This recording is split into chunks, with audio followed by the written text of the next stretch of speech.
वंदे मातरम बच्चों। आज हम आप लोगों को कुछ इम्पोर्टेंट क्वेश्चन के आंसर बताऊंगा। लेसन नंबर है आपका आज सातवें लेसन में एक क्वेश्चन इम्पोर्टेंट आता है, जन्म दर किसे कहते हैं।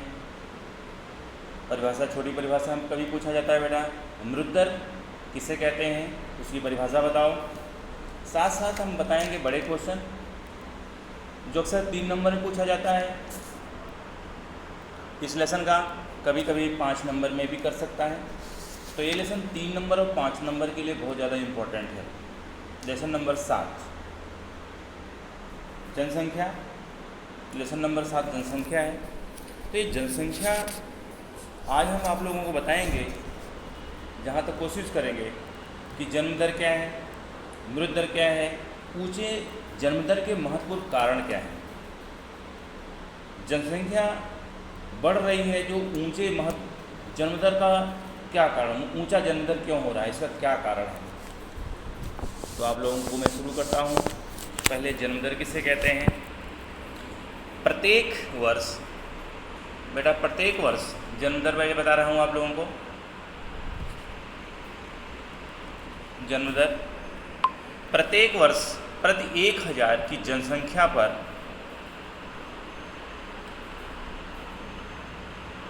प्रत्येक वर्ष प्रति 1000 की जनसंख्या पर जन्म लेने वाले बालकों की संख्या को जन्म दर कहा जाता है। याद हो गया। एक प्रत्येक वर्ष, तो हर वर्ष एक वर्ष का अगर लिया जाए 1000 जनसंख्या पर जन्म लेने वाले बालकों की संख्या को जन्म दर कहते हैं। मतलब एक वर्ष में 1000 जनसंख्या पर कितने बच्चों ने जन्म लिया, उसको जन्म दर कहा था। जन्म दर का सूत्र होता है वर्ष दौरान नवजात जीवित बालकों की संख्या बटे कुल जनसंख्या और गुणे 1, इसका फार्मूला है। तो ये जन्म दर हो गया। जन्म दर किसे कहते हैं। उसके साथ बेटा आता है, उसमें से क्वेश्चन पूछा जाता है थोड़ा सा, उसको भी देख लीजिए। 1 नंबर के सवाल कभी पूछे जाते हैं।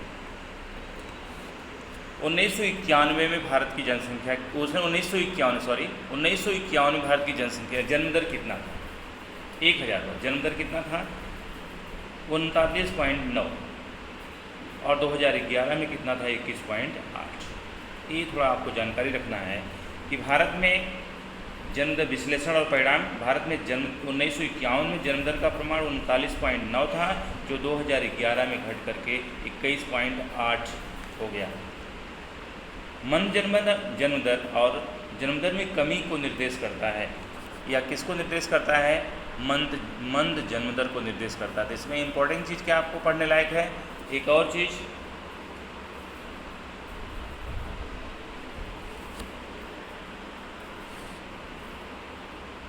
ये बेटा, भारत में 1951 में जन्म दर का प्रमाण 39.9% था, 2011 में घटकर 21.8% हो गया। ठीक है। तो जन्म दर किसे कहते हैं। एक वर्ष में 1000 जनसंख्या पर जन्म लेने वाले बालकों की संख्या को जन्म दर कहा जाता है। जन्म दर का सूत्र होता है वर्ष दौरान जीवित बालकों, नवजात जीवित बालकों की संख्या और बटे कुल जनसंख्या और गुणे 1000। ये हो गया आपका 1 नंबर का इम्पोर्टेंट क्वेश्चन। अब इसके बाद आता है बेटा मृत्यु दर। मृत्यु दर क्या होता है। वर्ष दौरान प्रति 1000 की जनसंख्या पर मृत्यु को प्राप्त होने वाले व्यक्तियों की संख्या को मृत्यु दर कहते हैं।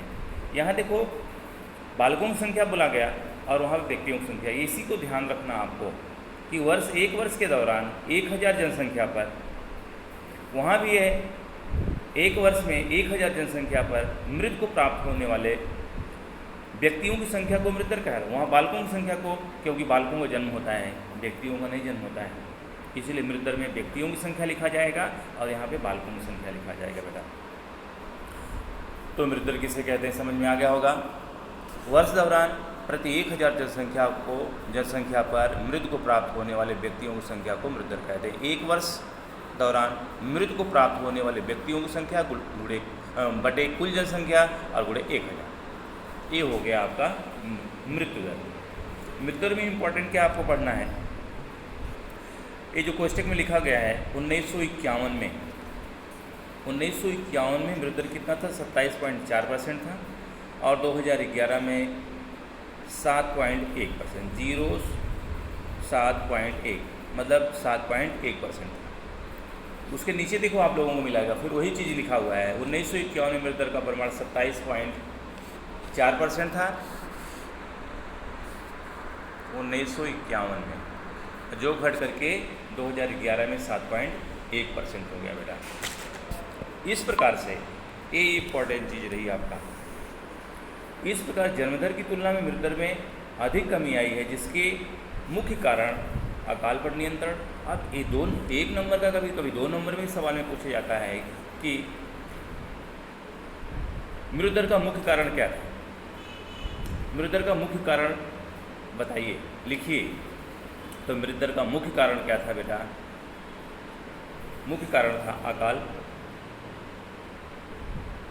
मृत्यु दर में अधिक कमी आई, जिसका मुख्य कारण था मृत्यु दर में कमी आई। कमी आने का मुख्य कारण क्या था?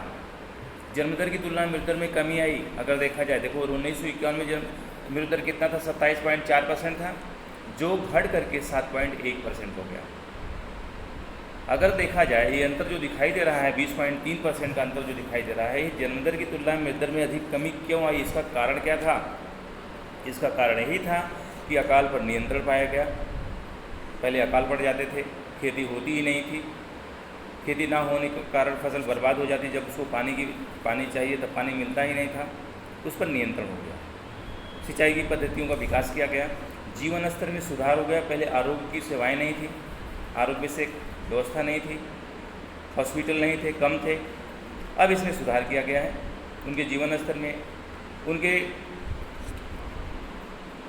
औद्योगिक क्षेत्रों में विकास किया गया है, पौष्टिक आहार में वृद्धि अच्छा हुई है, चिकित्सा सुविधाओं में सुधार और बढ़ोतरी हुई है, शिक्षा में बढ़ता प्रमाण है, चिकित्सा विज्ञान और शल्य चिकित्सा के क्षेत्र में हुए परिवर्तन, हुए महत्वपूर्ण संशोधन, संक्रामक रोगों पर नियंत्रण इत्यादि को माना जा सकता है।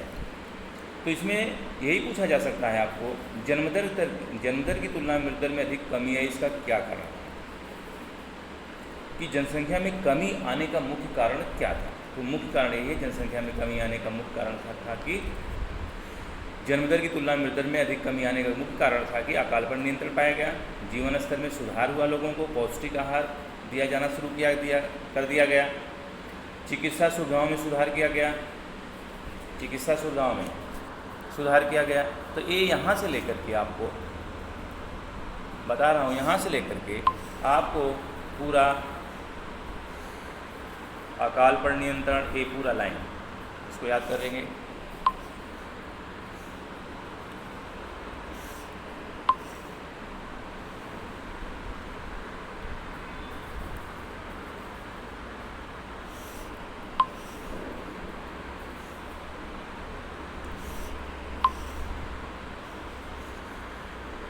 ये है आपका आंसर। जन्मदर की तुलना में मृत्यु दर में अधिक कमी आई, इसका मुख्य कारण क्या था? अब बेटा आप लोगों को इम्पोर्टेंट चीज़ बता रहा हूँ जो कि मेन है कि ऊंचे जन्मदर का महत्वपूर्ण कारण क्या था। ऊंचे जन्मदर का महत्वपूर्ण कारण क्या था? तो ऊंचे जन्मदर का महत्वपूर्ण कारण था, इसको 3 भागों में बांटा गया है, सामाजिक कारण, आर्थिक कारण और अन्य कारण। तो कौन सा कारण आपसे पूछा जा रहा है? 3 नंबर के सवाल में पूछा जाएगा कि आपको सामाजिक कारण बताना है, कि आर्थिक कारण बताना है, कि अन्य कारण बताना है। कोई उसमें से एक पूछेगा 3 नंबर में। अगर पूरा पूछता है कि ऊंचे जन्मदर का महत्वपूर्ण कारण लिखिए, तो आपको अगर सब लिखना होगा तो 5 नंबर के क्वेश्चन में आएगा। ठीक है बेटा, 5 नंबर के क्वेश्चन में आएगा। लेकिन आज मैं आप लोगों को केवल बता रहा हूँ कि सामाजिक कारण, ऊंचे जन्मदर का सामाजिक कारण क्या होता है। सामाजिक कारण मतलब समाज का इस पर क्या प्रभाव पड़ता है कि लोग ऊंचा जन्मदर करते हैं, जन्मदर ज़्यादा होता है। सामाजिक कारण सबसे पहली चीज़ होती है बेटा सार्वत्रिक विवाह प्रथा। ये सार्वत्रिक विवाह प्रथा क्या है? सबके अंदर यही होता है। सामाजिक कारण में पढ़ना है। सामाजिक कारण में यही है, भारत में विवाह और धर्म, विवाह या धार्मिक संस्कार कहा जाता है कि विवाह होना ही चाहिए। विवाह ना करने पर व्यक्ति के प्रति समाज शंका की दृष्टि से देखता है। इससे बचने के लिए प्रत्येक स्त्री पुरुष अनिवार्य रूप से विवाह के बंधन में जुड़ते हैं। एक सामाजिक प्रथा है, जो विवाह नहीं करता है उसको लोग शंका की दृष्टि से देखते हैं, क्या बात है, उनकी शादी नहीं हो रही है, कुछ कमी है, लगता है कोई रोग होगा, या कोई ऐसा अनेक बातें दिमाग में आती रहती हैं। दिव्यांग या अपाहिज भी अपवाद नहीं है, उनका भी लोग कहते हैं। कोई शादी हो जाती है फिर भी ऐसा कहते हैं कि नहीं, उनके बेटे का नहीं हुई शादी। तो विकसित देशों की तुलना में भारत में प्रत्येक स्त्री विवाह करती है। अगर विकसित देशों की तुलना किया जाए तो भारत में हर स्त्री विवाह करती है। इस प्रकार सार्वत्रिक विवाह प्रथा से जन्मदर ऊंचा रहता है। जब सभी लोग शादी करेंगे तो जनसंख्या बढ़ेगी, ऊंचा जन्मदर होगा ही। अपाहिज भी इसमें देखो अपवाद नहीं है, जो अपाहिज है, दिव्यांग लोग हैं, उनकी भी शादी हो जाती है। तो इसलिए पहला कारण क्या है बेटा कि सार्वत्रिक विवाह प्रथा। सब लोग, सार्वत्रिक माने सब लोग विवाह करने की एक प्रथा है, सबका विवाह करने की प्रथा है, पहला होगा। दूसरी पॉइंट है बेटा इसका, कम उम्र में विवाह अथवा विधवा पुनः विवाह। देश में बाल विवाह विरोधी कानून होने के बावजूद कई क्षेत्रों में बाल विवाह की प्रथा कायम है। अभी भी सरकार की तरफ से रोक है कि कम उम्र में शादी नहीं करना चाहिए, फिर भी लोग कानून का उल्लंघन करते हुए कम उम्र में शादी करते। विशेष तौर पर स्त्रियों के कम उम्र में विवाह करने का उनका गर्भावधि काल खूब लंबा होता है। अगर जल्दी शादी हो जाती, किसी स्त्री की जल्दी शादी हो जाती है तो उनका जो गर्भावस्था होती है वो लंबा समय तक होता है कम उम्र में, जिसके कारण से खूब अधिक बच्चों को जन्म देने में वो सक्षम होती है, ज़्यादा बच्चे पैदा कर सकते हैं, उसका समय ज़्यादा मिल जाता है उनको, ज़्यादा समय तक वो बच्चा पैदा करने की उसमें सक्षम होती है।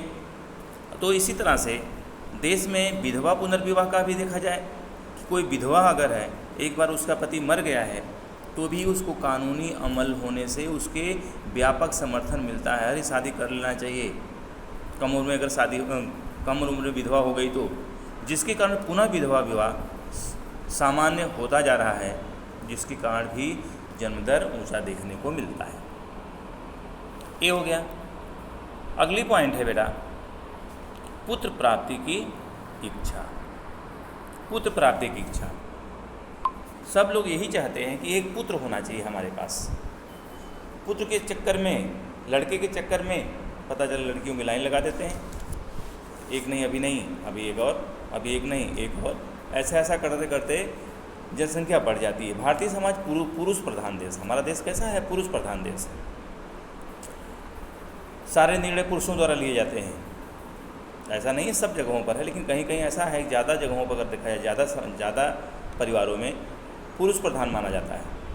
प्रधान तो स्त्री भी है, अगर वो भी कमाती है तो वो भी है, लेकिन हमारे देश में पुरुषों को प्रधान माना जाता है। पुरुष प्रधान देश है। यहाँ पुत्री की अपेक्षा पुत्र को 3 कारणों से अधिक महत्व दिया गया है। कौन से 3 कारण है बेटा उसमें? पहला है पू नामक नरक में से निकाले वह पुत्र। यह कहावत प्रचलित है, पू नामक नरक से निकाले वह पुत्र। तो पू नामक नरक से वह निकालता है। हाँ, पू नामक नरक है कि कहाँ से वो निकालता है, उसको पुत्र ही कर सकता है। वंश वृद्धि को आगे ले जाने के लिए भी और वृद्धावस्था में आर्थिक सहारा प्राप्त करने के लिए ये 3 चीज़ें हैं जो कि पुत्र ही कर सकता है। ये 3 चीज़ें दूसरा कोई नहीं कर सकता है, लोगों के अंदर ऐसा है। इस प्रकार से बेटा उपरोक्त तीनों कारणों से वशीभूत होकर के, 3 कारण जो बताए गए हैं, इन 3 कारणों से वशीभूत होकर कई परिवार पुत्र मोह में अनेक पुत्रियों को जन्म देते हैं, जिसके परिणाम स्वरूप परिवार में कद की बढ़ोतरी हो जाती है और साथ साथ क्या हो जाता है, जनसंख्या भी बढ़ जाती है, ऊंचा जन्मदर हो जाता है। चौथा कारण बेटा है इसका संयुक्त परिवार प्रथा। तो भारत में ग्रामीण विस्तारों में संयुक्त परिवार प्रथा है, संयुक्त परिवार प्रथा व्यापक परिमाण में प्रचलित है। परिणामस्वरूप यहाँ बालकों का पालन पोषण की आर्थिक जिम्मेदारी परिवार के अन्य सदस्यों पर में बढ़ जाती है, जिसके कारण से बालक बोझ रूप नहीं लगता, परिणामस्वरूप जन्म दर ऊँचा रहता है। क्योंकि परिवार की सारी जिम्मेदारी दूसरे परिवार के अन्य सदस्य भी उठाते हैं, अकेले नहीं उसको ढोना पड़ता है, इसलिए ज़्यादा उनको बोझ नहीं बन पाता। संयुक्त परिवार होने के कारण जन्म दर ऊँचा हो जाता है। इस प्रकार से बेटा आपका ऊँचे जन्म दर का महत्वपूर्ण कारण में आता है सामाजिक कारण। ये आज आप लोगों को इतना ही बताऊंगा कि सामाजिक कारण है, तो सामाजिक कारण में ये आप लोग लिख करके याद कर लेना, हेडिंग याद कर लेना इसका, और ज़रूरी है कि आपके इम्पोर्टेंट क्वेश्चन में आ सकता है। इसके बाद कल वाले में आपको बताऊंगा मैं आर्थिक कारण, जहाँ तक हो सकेगा आर्थिक कारण बताऊंगा। तो इम्पोर्टेंट क्वेश्चन है, 3 नंबर में पूछा जाएगा। इतना अगर पूछा जाएगा 3 नंबर में, अगर पूरा पूछा जाता है तो 5 नंबर में। बस इतना ही। धन्यवाद आप लोगों को।